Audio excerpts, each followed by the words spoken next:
back, everyone. Today, to a focus on the present of Seed Savers Exchange virtual conference, Growing Together. It's been an incredible day. Just so good. My name is Melody Reese. I am the Education and Engagement Manager here at Seed Savers Exchange, and we're just so glad you're here. Before we continue, I do want to give a heartfelt thank you to Decorah Bank and Trust.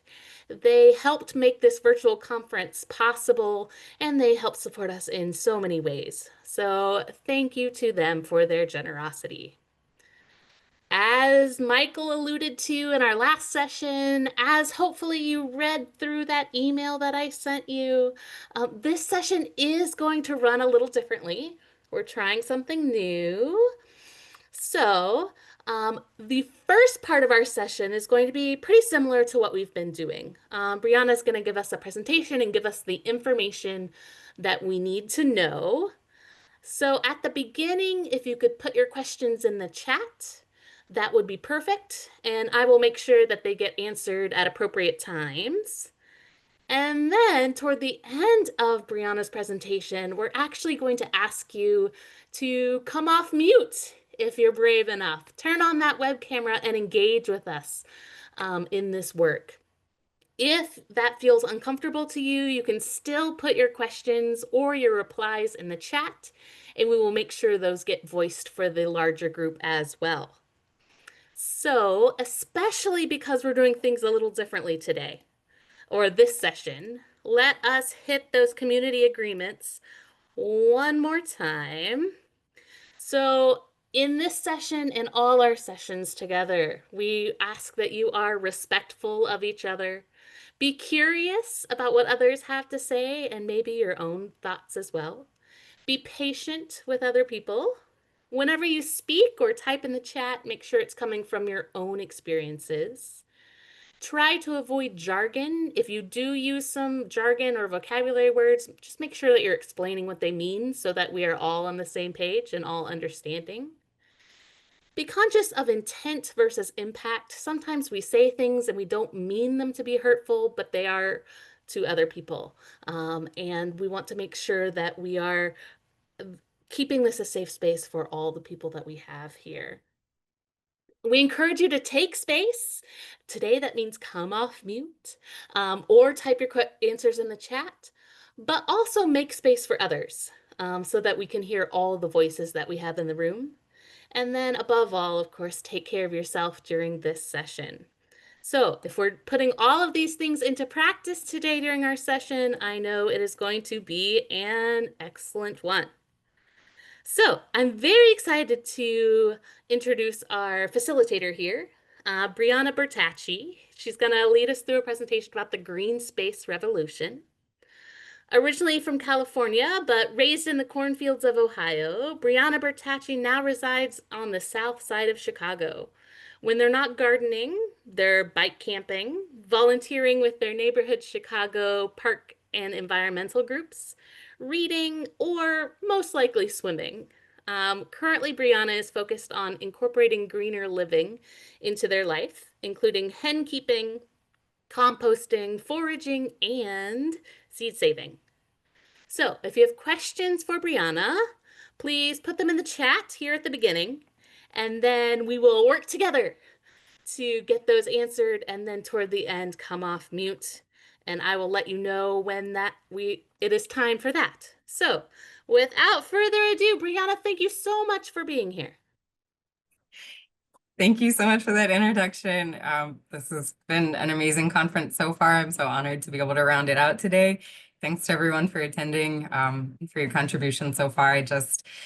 The context that I'll share is that I attended the Seed Savers conference maybe 5 or 6 years ago, pre-COVID, and was just so inspired. I didn't consider myself at the time a farmer or gardener, and what I learned years ago helped me understand that the work that I'm doing does constitute as important work that's being done all over the country. So it's just really an incredible achievement to turn around and be one of the presenters now a few years later and be able to speak to some experience that I've had. So thank you so much. Thank you for introducing the introduction and the bio. I will share that the first portion of this presentation, these stories are either my own from personal experience or are public knowledge. So there's a pretty comprehensive works cited at the end of this. For the purposes of the presentation, I know I'm placed on the present day of this conference, but we will first start with some historical context. All of that information is, again, either public knowledge, you can find it on Google, or you can use the links at the end of this presentation. So I'm trying to do my due diligence as a researcher to make sure any quotes or references are properly cited. This list at the bottom, this is just a menu of some of the organizations that we'll be deep diving today. Again, we'll learn more here in a bit.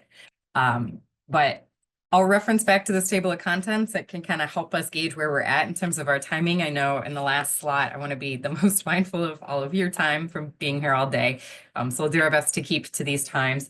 But we'll start out with just some historical context. I'm based in the south side of Chicago. I'm going to speak to it, but it's helpful to have just some overview of the history for why the important work being done is so unique to this particular geographic region.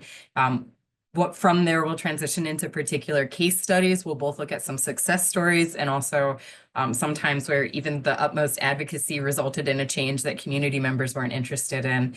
So we'll deep dive those case studies, a handful of them, and then we'll transition into the skill building. So I'll encourage you to come off mic and help me problem solve some example scenarios and kind of speculate on ways that you're gonna engage with neighbors. And then if I time this well, we'll have time for a Q&A session at the end. So we'll get started and we'll jump right in with the context. So where are we? Where am I? I'm in the south side of Chicago, as I said. This is your typical map. I've been lucky enough that there's been a couple of other Midwestern presenters. So I feel right up along neighbors already.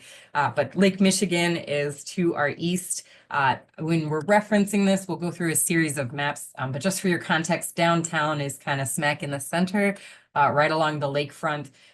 The case studies that we're going to get into are primarily focused in this circled area here, the south side of Chicago.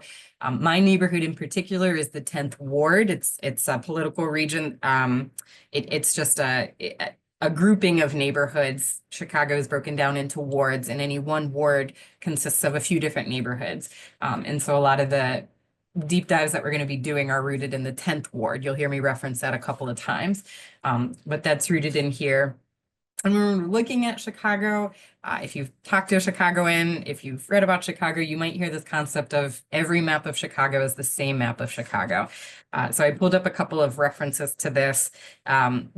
Within Chicagoland, there's two public entities that manage our green spaces.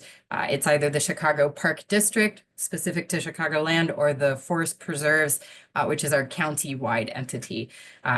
It's worth noting, in alignment with the concept of this presentation, defending green spaces, even the public entity that is the Forest Preserves, they state that they have around 70,000 acres of public land that they maintenance and steward. I attended a conference in which they had a representative speak back in February, and they said that due to encroachment on their property borders, it's actually closer to 60 or 62,000. So even the Forest Preserve sometimes struggles on an acre by acre level to defend property that they're tasked with managing. But back to this wider concept of the map, the one map of Chicago is the same map. We'll get into some specific examples of this, but there's a pattern of challenges and barriers to accessing resources across particular neighborhoods. And so as we go in this lakefront, what we'll call the north side historically has been seen to have better access to resources that result in longer life expectancy and better health outcomes. And the context that we're going to build in this presentation is a brief understanding of what historical factors might have contributed to that. The work that we're doing on the southeast side does require a lot of grassroots neighborhood, just peer-to-peer collaboration. And even on the Chicago Park District website, they quote, and they'll acknowledge, and I'll read this quote, that the Chicago parks have served as a testing ground for many important ideas and social movements. So even as far back as the birth of the city in the 1830s, advocacy for protecting green spaces and public resources has been a core part of our discourse. Before we transition into some examples, I did just want to point this out. This is kind of a fun tidbit. These are two emblems for the city of Chicago, and then for the Park District, they call back to each other. These two Latin phrases on the left-hand side of the screen, that red circle is Orbs in Orto. That's city in the garden, and on the right-hand side is the Park District garden in the city. So just this fun call back to each other in that way. So we love our Park District. So we'll get into some maps. I love maps. I hope you do too. But this is the same map of Chicago across a couple of different outcomes. So air quality and health index. And again, all of these are cited. These are good publications that were chosen. Air quality and health index. So you see, again, this is your downtown area, this north side, you're seeing these green lower burdens. And then as you hug the lakefront going south, and particularly around this body of water that I'll get into a little later, you're seeing this pattern of red, and the west side in particular carries a large amount of that burden. You'll notice too, the pattern for the waterway, we're coming down here, and then also as well here, our ship and sanitation canals. But really just this west side carrying the burden here. You see this pattern again in what's called the hardship index. So this is access to stable jobs, housing, and economic stability. And so again, this north of downtown hugging the lake has a lower value. And then the west and the south side in particular carry the heavier burden. This is just a list of the neighborhoods. Kind of the ward, kind of the neighborhood, same concept. But these two here, you can see where that burden is most prevalent. I just lost my presentation. I'm so sorry. Did that come back? Are you still able to see my map? Thank you. Oh, no. All right. Thank you. Life expectancy. So this darker red is lower years, and this, or some missing data in the downtown area. But this lighter coloration is longer life expectancy. So again, slide by slide, you're kind of seeing these same patterns of burden. Food deserts, there's virtually none north of downtown. There's a higher burden down here on the southeast side. So keep in mind the case studies that we're going to get into are all right about here.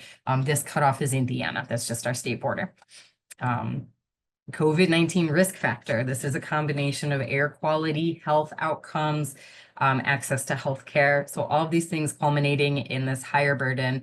Again, you see the west side and the south side, particularly a significant change in burden here across the city geography.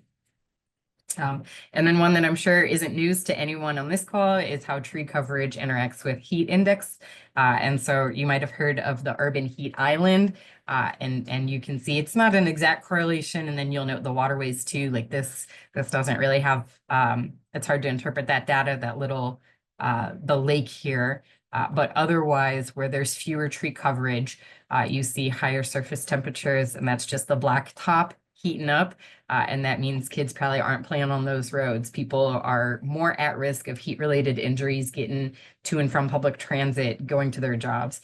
And so this, I assume y'all have some concept of how much trees better our local environments. But here in Chicago, it's pretty acute where the city has either planned it or who's able to get access to trees in their city planning. So a brief assessment of some of these outcomes, what's contributing to this pattern. There's a couple of historical components, and the one that we're going to focus on here is this concept of redlining. This is not exclusive to just Chicagoland. There's reports of other cities, particularly Denver, having had a stark contrast for this. But redlining is this discriminatory loan practice in which financial institutions withheld or minimized access to financial loans or equity based on riskiness. And I use air quotes because it's been proven that it was rooted in harmful racist assumptions. And so banks and financial institutions were either selectively lending to only certain types of certain races or certain immigrants or not, or certain geographic regions. And so this really determined who was able to get access to housing in what corners of the city, and banks could just at random or with with harmful intent withhold access to housing or equity. And so this was across housing investments, mortgage lending, and business developments. And so even on the City of Chicago website, there's a statement acknowledging that they permitted banks and financial institutions to operate under this harmful practice. So it's not just a concept that folks generated on their own. It is a well-documented practice. I found a quote that I think is relevant for the purpose of this final map that we'll look at. From the beginning, Chicago's demographic makeup was segregated by race and ethnicity along neighborhood boundaries and the physical features of the built and natural environment. So remember, again, I was referencing, notice the freeways served as boundary lines, the waterways served as boundary lines. That in combination with the redlining practice did develop what later came to be called the Black Belt, which is where families fleeing up from the Jim Crow South were only able to get housing and stability in certain corners of the city. And so there was a denser population of Black and Brown communities in certain corners of the city. Redlining is documented as early as, I believe, the 20s or the 30s. The Black Belt in Chicago came to be established and well documented around the 40s. I'll focus on the 70s. Again, this is worth its whole own conference and presentation. I am not a historian, but I will focus on in the 70s some of the community action that took place actually rooted in the South Side of Chicago. The Citizens Action Program in the 70s, born out of the South Side of Chicago, had two concepts that they chose to rally neighbors, talk to folks, get them educated on this practice, start assessing the effects of it and the long-term impacts and the trends that it was creating in their neighborhoods. And the twofold strategy that they came up with was combating redlining with greenlining, which is taking your financial investments to banks that vowed and pledged to invest in your immediate neighborhood or into disinvested areas that the city was restricting access to or finances to. And then the second point of their strategy was to go to Congress. And so because this was a national, you could probably call it a crisis, because this was a national pattern, they were able to lobby Congress alongside other cities and eventually put an end to this discriminatory practice. Even though it did end, the maps, you can still kind of feel the ghost of redlining across the city. It is still, there are specific regions where you can still see the disinvestment, and we'll get into that in some of the future slides. And trends such as trees, access to healthcare, access to good transit, green spaces in particular, and like one of the maps shared earlier, grocery stores, and access to good, safe food. So again, a brief history, but that kind of brings us into the microcosm that is zooming into the southeast side like we're going to. So to get into some case studies, we'll start off, this is the Rainbow Beach Victory Garden. You'll note in the name Victory Garden, if you're not yet familiar, this was a nationwide effort in the 40s around World War II that served as a strategy to relieve the burden on commercial food sources, transportation, and preservation. To date, I think there's only six or seven under 10 remaining Victory Gardens in the US. And so it really is a legacy that in Chicagoland, this garden has serviced its community for around 80 years. This slide is just a brief history. I could speak to this garden and how they've contributed to the neighborhood for the whole duration of this session, but I'll focus on two components. One is its proximity to the steel mills. So remember I noted on our earlier maps that waterway is kind of on the southeast side. It's in this neighborhood that I'm talking about. That serves as it served a few purposes. It was an import and export canal, and it served as a hub for industry. So during the Industrial Revolution, 6 or 7 steel mills popped up in this concentrated area, Acme Steel, Wisconsin, and US Steel, which is what we'll focus on, and a number of others. And they carried an economic engine from the 20s through to the late 80s. Some of them started closing their doors in the 90s. But this Victory Garden was adjacent in particular to the US Steel. Within our garden, you can actually look and see some of the historic land that would have once been the steel mills. And just a quick bike ride away is the old ore walls that remain on the property, actually. So during this, as the Rainbow Beach Victory Garden was born, it served this dual purposes during World War II, serving as an establishment for folks to access food security. And as US Steel closed in the 1990s, it served as further food security for those families as that economic ability in the neighborhood started to change. Folks were losing their jobs. They had moved here. They had been multiple generations of immigrants working at the steel mills, now didn't have work, and the neighborhood started getting disinvested. The city was pouring fewer resources into it.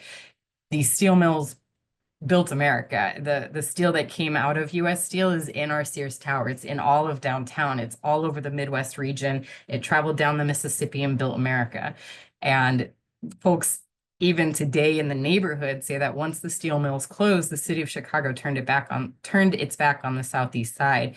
It left these steel mills open. They're considered Superfund sites. That means the EPA has designated it's going to take millions of dollars to clean up the soil, either by clay cap, dredging it out, even just investigating what's in the soil.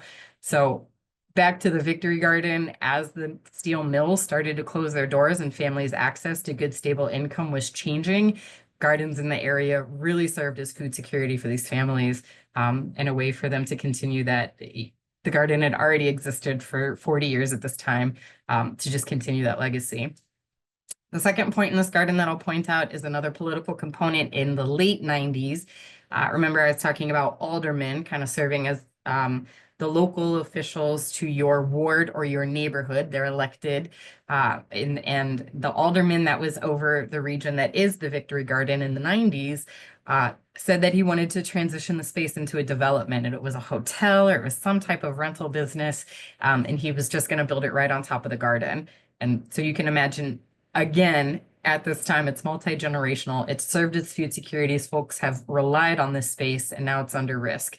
And so the gardeners, the membership coordinated a couple of efforts to try to combat that. They were ultimately successful, but it took phone calls to the aldermen. And ultimately, when they weren't getting good response, they took protests downtown to City Hall, pickets and protests. When they got a seat at the negotiating table, after a few discussions, they came to an agreement. The garden did need to shrink a bit, so they took some number of plots out. But in return, the garden had three main demands, which were met by the city. They got an accessible parking lot that allows elderly folks to get access directly up to the gate. They don't have to go through the park. They don't have to cut through the bus depot. If they have a car, it's an accessible entrance that they can get to reliably that's specific to gardeners themselves. Parking in Chicago is pretty aggressive. That was huge. It still is. They were able to get a wrought iron gate surrounding the garden just to keep some local wildlife out or stray dogs out. And then they advocated to get a plumbing system from Lake Michigan, which is just a couple hundred yards east of the garden. On a quiet morning, you can hear the waves of Lake Michigan. But they got a sunken plumbing system from Lake Michigan through the park into the garden, and to a sprinkler system. So it's the only garden in Chicagoland not hooked up to the city system, but that has its own. Lets us get free water from Lake Michigan, which our board strongly advocates preventing overuse or misuse of it. But back in the 90s, our membership served in defense of the garden, and that's what lets us have access to that good, clean water today. So they defended resources, the garden, their own families, the community. Really, the work of this membership has been instrumental in making this garden, ensuring that it's existed for the last 80 years. So there's a few more points on the slide, but I'll breeze over them just to do an impact assessment. Really, the 2 points that I'll focus on here is the culturally representative resource and knowledge sharing. So I referenced that the steel mills attracted immigrants from international places for folks to come in and start families in the southeast side. How does the community garden, housed in the center of that, make sure that it's representative of its community and respectful of the different diverse backgrounds, multi-generational, different abilities, different growing practices? So a few points: the board membership, I'm sorry, the board to the garden really does a lot of work at the upfront to make sure that any new members entering the garden are going to be in alignment and respectful of the political history of this garden space. We're only able to keep it for the next 80 years if folks have the same spirit of advocacy, understanding of the importance of it, protection of the earth and resources that we're benefiting from, and coming into the garden without an extractive mindset. There's also a number of screening questions to make sure that new incoming members are willing to put time into the well-being of the garden as a whole. You get your own individual plot, but there's a number of community plots that folks benefit from. The donation gardens, a fruit orchard, a meditation garden, and 2 or 3 pollinator plots that just everyone benefits from. You walk in the garden, it's a sanctuary. And so we do a lot of work at the upfront when we're interviewing folks interested in becoming a gardener in the space to make sure they're willing across all fronts to interact with these expectations and continue to carry this legacy. We all are also going up for landmark status, so fingers crossed for us, please. It would be a great achievement on top of everything else we've been able to accomplish in the space. I'll transition now to the next case study. This is Ken Dunn. He has been instrumental in Chicagoland recycling and sustainability for probably the last 30 or 40 years, both through his business, the Resource Center, and also just his personal work on a community level. I love this quote. You can find it. It's linked. It's on YouTube. But his work was such to contribute to a sustainable society that is one that contributes sorry, my double screen. One that can contribute indefinitely without diminishing the opportunity for future societies to take pleasure from our planet. So his work across his business, the Resource Center, his partnership model, and his urban agriculture efforts got close to what you would consider a closed loop. He was working with businesses and food distribution centers to make sure, try to keep food out of the landfill, what he could compost, get that compost in the hands of either individual gardeners, community gardeners, or his farm, city farm, that was adjacent to a public housing project that had closed down. So he's really strategically placing his farms across the city in neighborhoods that needed it. His goal that he worked towards was to try to get every vacant lot in the city of Chicago up and operational as a farm that would serve as employment opportunities for immediate neighbors and food stability. If there's economic downturn and folks needed help getting access to food, there's a garden 2 blocks away across Chicagoland. The majority of his work was focused on the southeast side, or just on the south side in general of Chicago. We did a lot of work on the west side as well. A couple of other accomplishments through the Resource Center, he was able to take some sanitized industrial waste, think like metal that was going to try to keep it out of a metal shredder, and put it in the hands of art students. He helped build up a business co-op in one of the South Side neighborhoods that later served as a publication hub, runs a farmer's market, runs an art studio, and a bike maintenance clinic. So really multi-use spaces that serve to get food out of landfills, to get folks working and educated on their block for what could be grown and how they could beautify their own neighborhoods, and also get access to some food security. So really a good comprehensive model and an inspiration. I already spoke through a bit of this impact assessment, but it was using employment models that would get job security for folks in disinvested neighborhoods, servicing his immediate neighbors on the south side, and working towards a sustainable full loop assessment. He's also considered a recycling warrior. Going up against some of the city's private haulers for recycling was a challenge, as you can imagine, an individual entity going up against Waste Management or Flood Brothers. So that was huge, but he still worked to try and keep as much as he could recycled in its appropriate methods. So this was just, this does not do his work service. This is a very brief assessment, but please, there are links at the end of this presentation for his work. I'll breeze over some of these cases. These are instances in which either public parks or private spaces adjacent to the one in the bottom left-hand corner is pretty specific. It was private property, but it was right across the street from a school, a high school. But these are just instances in which either nonprofits or individual coalitions, neighbors got together and said that they rejected the development that was going to be placed in there, that the city was trying to push forward, and made enormous headway at really preventing some harmful developments from taking place.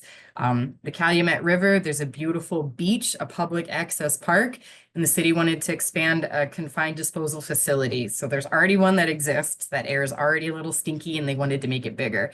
And so neighbors behind the Friends of the Forest Preserves, or Friends of the Parks, excuse me, they filed a lawsuit and they ultimately won. That win was actually pretty recently. So that expansion can't take place. And Tiger Woods Golf Course in Jackson Park.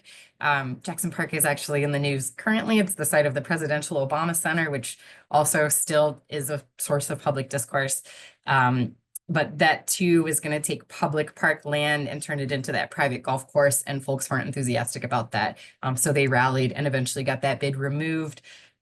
This General Iron was a metal shredder that had been rejected and successfully removed from an affluent white neighborhood in Lincoln Park, Chicago. It caught on fire. It caused white fluff in the air, poor air quality days. It was loud. They kicked it out. And then 2 years later, the city said they were going to permit them to operate in a black and brown neighborhood across the street from a high school. So you can imagine the uproar. And it took a lot of escalation, ultimately a HUD complaint, and a hunger strike, but that got kicked out. The lawsuit's still under debate, but we still consider that permit denied. I stuck the quantum computing in here too. This has also been in the news pretty recently, but you can read more about this. I'll just put a question mark over this. Community members, some folks are really behind it. It's at that site of US Steel. So while some folks are enthusiastic about the economic engine and the reinvestment in that neighborhood, a lot of folks are also voicing concerns of how they're going to be digging through that Superfund site as defined by the EPA, and not kicking up whatever metals still remain in that property. So that one's a little questionable. This is only maybe 6 months in the works. This is just a list of the different types of partnerships that we've brushed shoulders with. I will note, if you Google anything after this presentation, People for Community Recovery, you cannot talk about environmental justice without referencing Hazel Johnson. She's the mother of environmental justice from Altgeld Gardens on the southeast side of Chicago, the same area that we're talking about. But their work is still instrumental today in helping folks advocate for equitable housing and also good, clean air, and really just trying to understand the compounding types of industry and pollution that can serve to really harm someone's quality of life. I'll breeze over this. Again, please take your time should you do some research after this presentation. This is just a testament that even when folks are doing everything right, using all the skills that we're going to get into and even more that I'm not aware of, there are sometimes fights that communities can't win or that haven't. It doesn't mean the fight's over. I know in particular, Balboa Prairie still has a lot of research that's going on to the impacts of that campaign. But these are just examples of times where folks rallied alongside their neighbors, and the development still happened. Something still changed in a way that they weren't looking for in their community. So this is just to create a well-rounded picture here. All right. So what components contributed to these success stories? This is some of the case studies. There's so much more to speak to, but we're going to get into the skill building section of this presentation, and it comes in 4 segments. We're going to hope to encourage you to bridge connections with your neighbors and assess what barriers there might be to neighbors coming out and voicing their opinions, ways to meet them where they need to be met.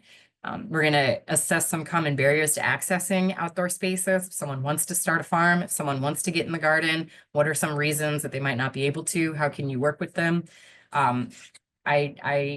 I understand there's been many experts speaking today already on how to promote story sharing for culturally based land use.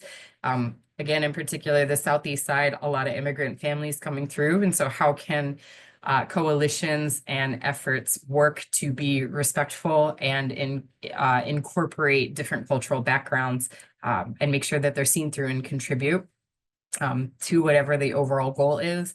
And then we're going to reflect with you on ways that your communities nurture feelings of empowerment and advocacy, and really take pride in shaping what your community looks like. So bridging connections with neighbors, I take this concept from a not agriculture related group, but this is just to answer the question of, I see conversations happening over there. I want to be a part of them.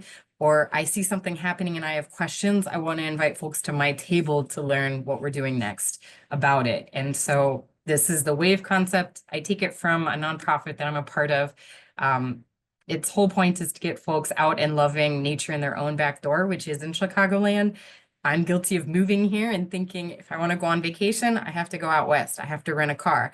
And this organization was really instrumental in getting me doing stewardship in my own backyard, camping across Chicagoland or in the immediately adjacent regions. So really, I have a lot of whatever personal skills I have in working in community, a lot of them were born out of this organization.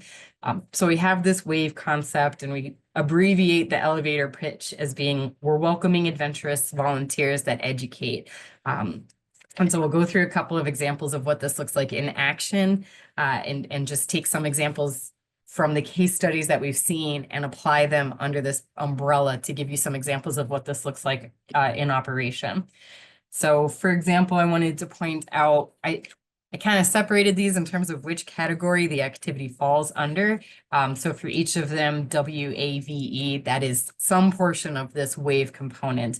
But for example, volunteer and educate, we ask folks in the Rainbow Beach Victory Garden to volunteer their time for spaces that aren't their immediate plots. It's not food going home to their own families, but it's food and fruit trees, something for the pollinators. It's something for the beauty of the garden as a whole entity. So someone even just walking by enjoying the park can look in and see all of the pollinators. Or I bring my friends into the garden. Now we're all enjoying these flowers that a group of 20 people a few weeks ago contributed to. So really this volunteer stewardship, donating your time to local ecosystem stability, your local pollinators. And resource sharing. So we don't permit fertilizers in the garden. There's a couple of practices for sustainability that we advocate folks avoid. And that has us getting creative for how we're problem solving. We need to re-up nutrients. We want to do co-cropping, or we want to do rotation.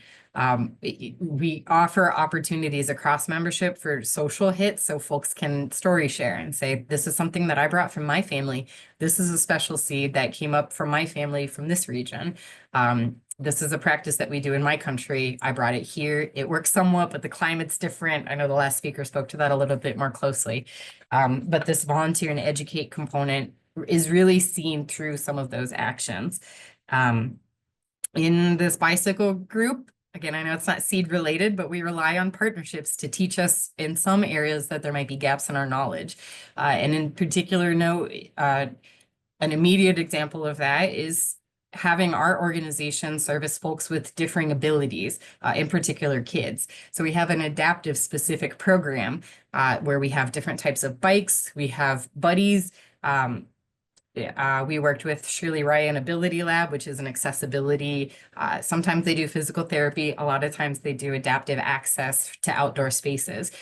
When we first rolled out our program, we didn't know what we were getting into, how to get youth with differing physical abilities into nature safely, so their parents felt safe, but that they could still enjoy nature. And it took relying on the experts in the field and admitting, we need your help to assess this and to make sure it's safe for everyone. We built these partnerships and built these bridges. So it was a two-way street where we're getting information from them. We're servicing more kids in our adaptive program. They can send families our way. It just became this really healthy, well-rounded circle of efforts that contribute to everyone getting out in nature, everyone feeling like they can be serviced and accessible. Some other examples of this, I just want to highlight with the general iron concept. We noted in the campaign that the city wasn't releasing a lot of bilingual flyers or public meeting notices. And so that was a barrier. It was literally just a language barrier. I don't know when the meeting is. I don't know where it is. And so coalition members, whenever the public entity released a notice, there would be folks that donated their weeknights to translate or to sit and type up a summary of what was going on. So that way, the multi-generational immigrant families, the grandma can be attending and know what's going on. Someone who doesn't speak English, but still has stake across the street from this development, they're welcomed at the table. So when your public entity isn't providing that resource, community members educated and volunteered their own time and resources to make sure more folks could get access to that table. There's a number of examples that I'm breezing over. I want to get to the discussion portion of this talk, but categorizing your activities under this welcoming, adventurous volunteers that educate can be a good framework for understanding your goals and how they're accessible. Okay. All right. So assessing common barriers to accessing outdoor spaces, there's this two-part component I'll get into: issue mapping and visioning. And then I'm going to turn my mic off and I'm going to rely on your experience. So these are kind of the inverse examples. Issue mapping, let's take, for example, a scenario. I want to get to a park. I want to enjoy my time at a park. Issue mapping is taking every step along the way and assessing the barriers for me accessing that park. I get outside, it's poor air quality. There's no trees, it's too hot. I run the risk of a heat-related event. There's not water when I do get to the park. I can only be there for a certain amount of time. There's no water, there's no benches, and there's no washroom. All of that's issue mapping. Visioning is just the opposite, and it's daydreaming. I want to get to the park, and along the way, there's a safe bike route, and the public transit is reliable and accessible. And when I get there, I can sit down if I'm tired, and there's a beautiful pollinator garden in the corner. So these are two opposite ends of the same exercise of what do I want to see in my neighborhood? So we're going to get into this issue mapping concept.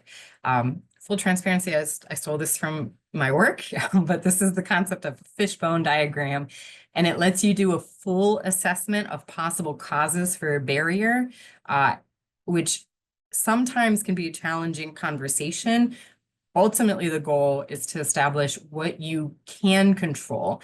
Some things there might be roadblocks in, and it can be a longer goal to address them. Some things you can have immediate stake in. So for example, there's a park group. We want to plan activation and community events and food distributions in this park, but there's low engagement from neighbors.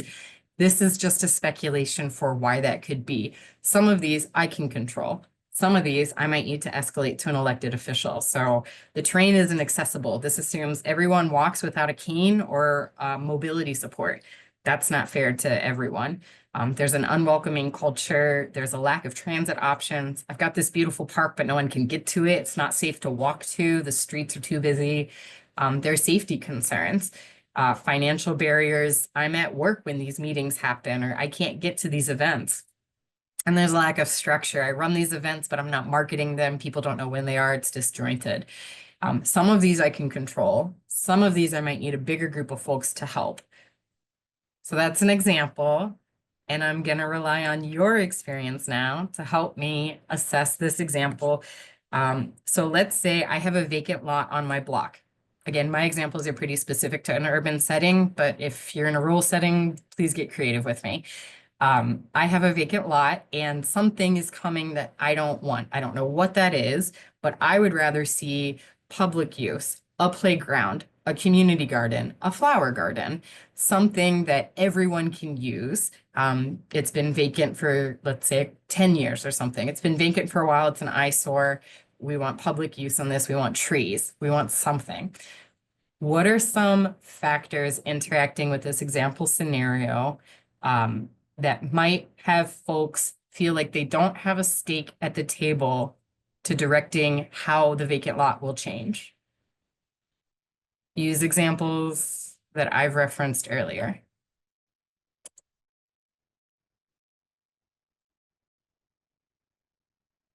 Does anyone have any ideas? So this is the time. This is your time. If you'd like to come off mute, there is a button down at the bottom left-hand corner of Zoom that says audio. You can turn on your audio and respond to Breanna's question or type something in the chat. Breanna, can you rephrase the question quickly? Is there, if I have an example of a vacant lot on my block and there's a development coming that I have opinions about, what are some reasons I might be hesitant to voice my concerns? Language barriers? Absolutely. Yeah. Thank you. Is it because of the lobbyist groups with heavy money to drown out progressive ideas? It can absolutely be a contributing factor. It's intimidating. I don't want to go up against something that big.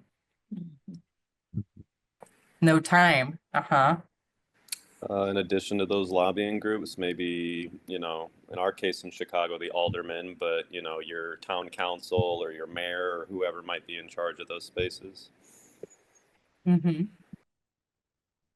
Maybe I don't I, know my neighbors, and so I don't feel invested in my neighborhood or my block already. right. Or it's again intimidating. I don't know who they are. I'm not willing to go out and be social.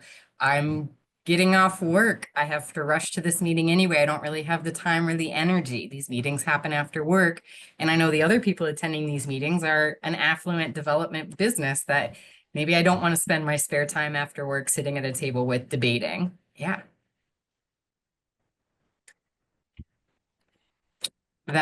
Thank you, Spencer. I see that in the chat. It can be looking like an uphill battle. I don't know if my voice will make any difference. Yeah. Thank you for speculating with me. This is just a few. I put a couple here, but I think you get the idea. There is some combination of components that you can interact with. Maybe we can reschedule the time. I see this comment in the chat now. Maybe I can help my neighbors with their childcare. Maybe we can, you know, have a kid-friendly corner and someone's tasked with entertaining them, and then the meeting's happening over here. So our meetings aren't child exclusionary. But all of these can kind of make this swirl of there's something I'm enthusiastic and want to see changed, and I just don't feel like it's worth going to a meeting or talking about it. And that can be discouraging looking at that uphill battle. And maybe you're even looking at neighbors that are in the same boat. You talk amongst yourselves and you have all these great ideas, but no one's going to the meetings. And you'd like to think that it's your public entities' task to make the language barrier go away and to make the accessibility issues disappear. But sometimes they're just not there yet. And that can be challenging to feel like you have a stake in what happens on your block or your area based on those components. Okay. Great. Breanna, I know we are at time. You have given us some great skills, and there's so many other good things to come in this presentation. So we definitely want to encourage all of you to go through this presentation, come back to the recording. These slides will be linked with the recording. But if you want to give us I one know big exactly what I'm gonna overview. wear. I just have to go to the bathroom.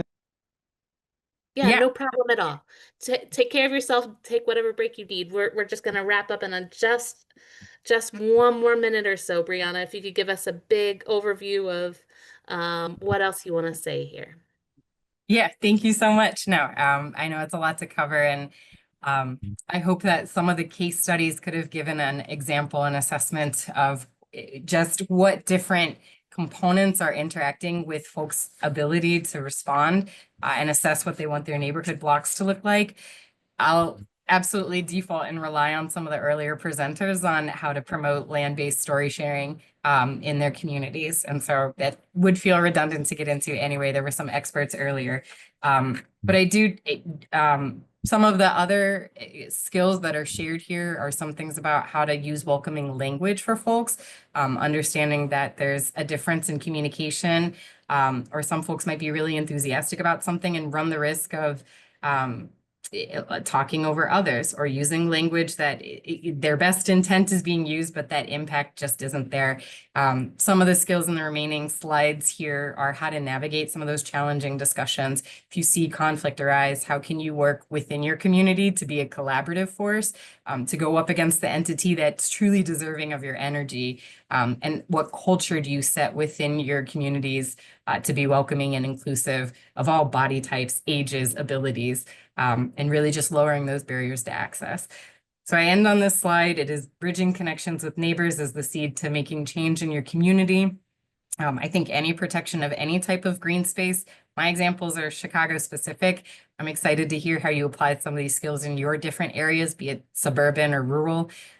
It's a fight that we're all doing, and I feel so encouraged giving this talk in addition to other peers across the country with all of you in attendance to see the important work that's being done that's already in alignment with these goals.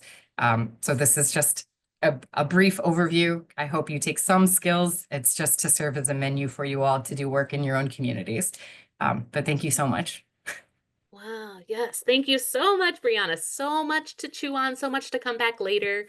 And thank you from leading us from the past into the present, a beautiful way Excuse me, to end today. could I have one last word to Brianna? That's right. Give us maybe 10 seconds here, Blake. Um, I just had a good time with you, Brianna, and hopefully we can see each other again at the South Chicago Farm this weekend. Yeah. Thank you so much. I'd like that. That is great. So thank you everyone for joining us here to wrap up our second day of our virtual conference. Be on the lookout for an email from me. There is an excellent bonus video coming to your inbox in just a couple more minutes. And then when we get all of these sessions processed and up on our YouTube playlist, I will send out another email to remind you of how to get there. And in that session description, you will find all of Breanna's beautiful slides here, so you can go back and familiarize yourself with these skills. So thank you everyone for joining us today. Please join us again for our last day of virtual conference, which will be July 11th. So we will see you again next month virtually, and then we hope to see you here on the farm the month following that here in August. So have a great rest of your day, everyone. Thank you so much for being with us.